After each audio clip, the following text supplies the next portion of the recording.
കൊച്ചേട്ടന്റെ കത്ത് ടീച്ചറിനോടടുക്കാം അമ്മയോളം. പ്രിയ DCL കൂട്ടുകാരെ, മനസ്സ് നിറയെ മറ്റുള്ളവർക്കായി പകർന്നു നൽകാൻ സ്നേഹം മാത്രം നിറച്ച് യാത്ര തുടങ്ങുകയായിരുന്നു സിസ്റ്റർ ഏസ്ലറ്റ് SD എന്ന അധ്യാപികയായി വിരമിച്ച സന്യാസിനി.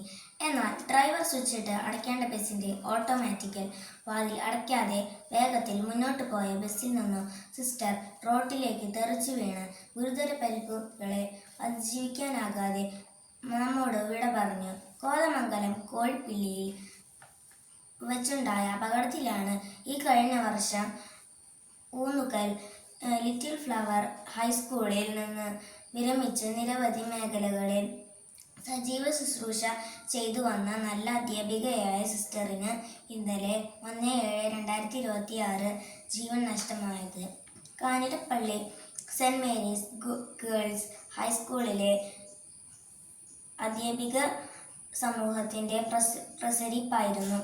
ഏവർക്കും പ്രിയങ്കരിയായിരുന്ന സ്വപ്ന രാജേഷ് ടീച്ചർ 10Cയുടെ ക്ലാസ് ടീച്ചറും സ്റ്റാഫ് സെക്രട്ടറിയും സഹാധ്യാപകരുടെ വിദ്യാർത്ഥികളുടെയും മാനേജ്മെന്റിന്റെയും അപമാനവും ആഹ്ലാദവുമായിരുന്നു സ്വപ്ന ടീച്ചർ.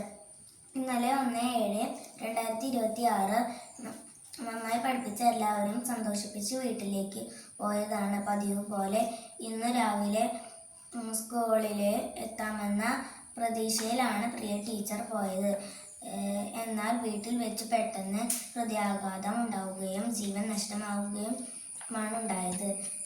പ്രിയ കൂട്ടുകാരെ, 2 ഗുരുശ്രേഷ്ഠർ അപ്രതീക്ഷിതമായി വിദ്യാർത്ഥിക ലോകത്തോട്ടു യാത്ര പറഞ്ഞു. ഹൈസ്ലറ്റ് സിസ്റ്ററിനോടും സ്വപ്ന ടീച്ചറിനോടും വിദ്യാർത്ഥികൾ മൃതദേഹ പേടകങ്ങൾക്കരികിലൂടെ വിങ്ങിക്കരഞ്ഞു നീങ്ങുന്നത് കണ്ടു. വിദ്യാഭ്യാസ കാലത്തിന്റെ ഏറ്റവും വലിയ സൗഭാഗ്യം എന്താണ്? ഫുൾ A+ വാങ്ങുന്നതോ കലാതിലകമോ പ്രതിഭയോ ആകുന്നതോ ആണോ?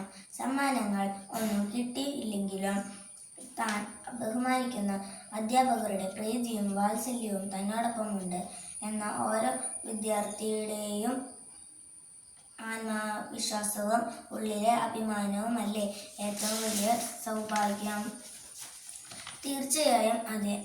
അതിന് ആത്മാർത്ഥതയും സത്യസന്ധതയും ഉണ്ടായാൽ മതി.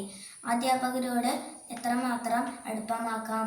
അമ്മയോളം അച്ഛനോളം എന്ന് ഉത്തരമുള്ളൂ. നമ്മുടെ ഭാരതീയ ദർശനത്തിൽ മാതാവും പിതാവും ഗുരുവും ദൈവതുല്യരാണ്. ഗുരുദേവോ ഭവ എന്ന് തന്നെയാണ് നമ്മുടെ പ്രമാണം. ദൈവതുല്യമാണ് ഗുരുസ്ഥാനം. ഗുരുതത്വം എന്ന മഹാകൃപ വിദ്യാർത്ഥിയിലേക്ക് വർഷിക്കാൻ ഉള്ളിൽ വെളിച്ചമുള്ള ഗുരുവിനെ മാത്രമേ പറ്റൂ.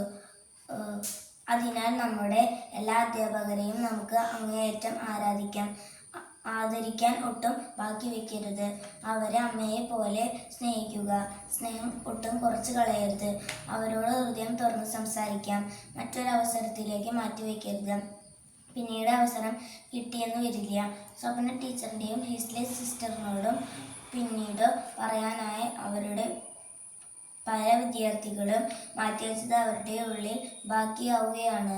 നമുക്ക് ഇന്ന് തന്നെ സ്നേഹോദരവുകളോടെ പുഞ്ചിരും മഞ്ചരികളുമായി നമ്മുടെ അധ്യാപകരുടെ മനസ്സിൽ ശിഷ്യവസന്തം തീർക്കാം.